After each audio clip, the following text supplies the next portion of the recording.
الموفد الرئاسي الخاص للتحالف الدولي لمكافحة داعش السيد بريت ماجرك.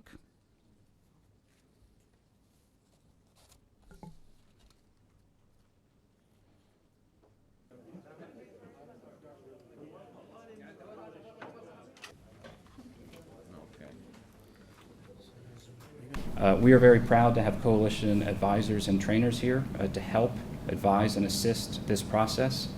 There are additional things that we might be able to do that we will, of course, discuss with the Iraqi government, but I think the days of U.S. combat troops in the streets and alleys of Iraq is not something that is necessary to defeat Daesh, and is not something that the Iraqi government has asked for, and is not something that we are contemplating.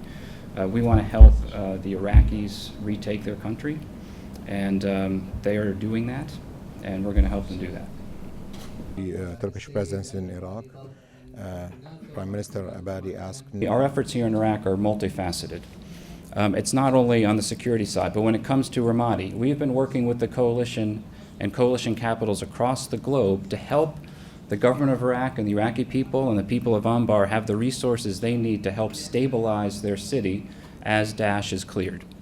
We did this in Tikrit, when Daesh was cleared from Tikrit, working with the UN and the government of Iraq and Prime Minister al-Abadi and the governor of Saladin to help ensure that people can come back to their homes, to get police back in the streets, to help ensure that the governor and the local leaders have the resources they need to begin to rebuild their city.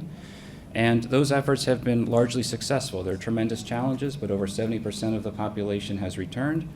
That what Russia is doing in Syria is more effective than what Daesh is no longer an organization where it can mass force in one area to mount major offensive operations. It has to do multiple things at once. That makes it think twice, and they make stupid mistakes and are able to find their leaders and kill them. So our air campaign in Syria, we think, is quite effective. We have the data to back that up, and the Russian air campaign has different objectives, quite frankly.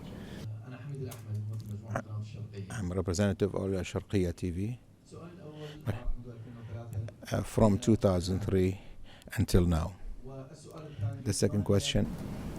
First, importantly, this Turkish effort is not a part of the coalition effort with Iraq. So Turkey is a member of the coalition, but every country, every member of the coalition also does things in what it perceives as its interests, which are not a part of the coalition framework. So it's important that this particular Turkish deployment is not a part of the coalition. Of the American suggestion that question, he mentioned that there are a special